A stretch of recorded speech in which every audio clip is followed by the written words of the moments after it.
Hey, listeners and followers, as the team at Read, Pray, Write podcast shares the very last episode of this, our 5th season, I want to extend a big thank you to all our guests for sharing remarkable creative work, wisdom, authentic faith, and humility. And I'm tired of the Bible being used as a sledgehammer to beat down people who aren't in some sort of heteronormative model.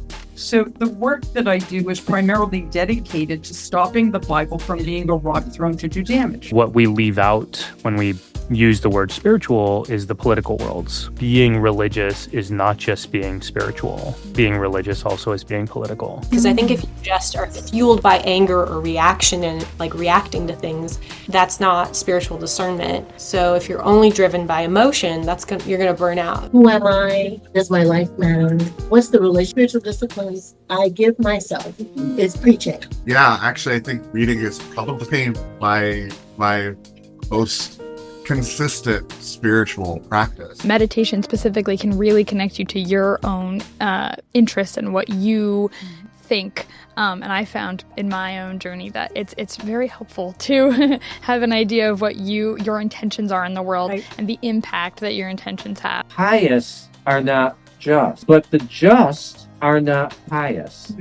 And I can speak as an ex-evangelical. I used to love being in a setting where people would cry when they prayed. And again, I'm an ex-evangelical because they did a very poor job of treating all my siblings honorably. And some people I know struggled horribly with who they are and their wonderful self because they didn't fit in the evangelical cookie cutter.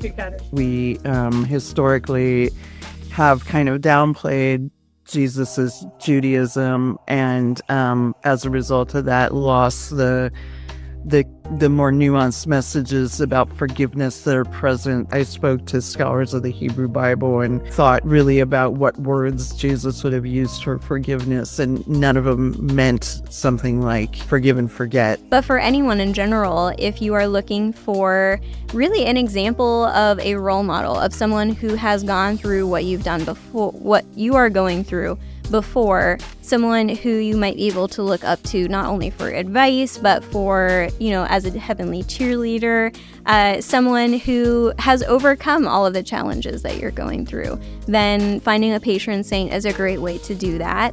And knowing that they have your back about a very specific issue, that's what they're great at being patrons of. Please let me cry this to you. Again the air grew warm. We all grabbed each other and leaned into fear. The door disappeared, and I saw his eyes. His eyes, as steady as a fisher's net, pulled me to him. Again I fell and never broke the stare. His hand upon my head.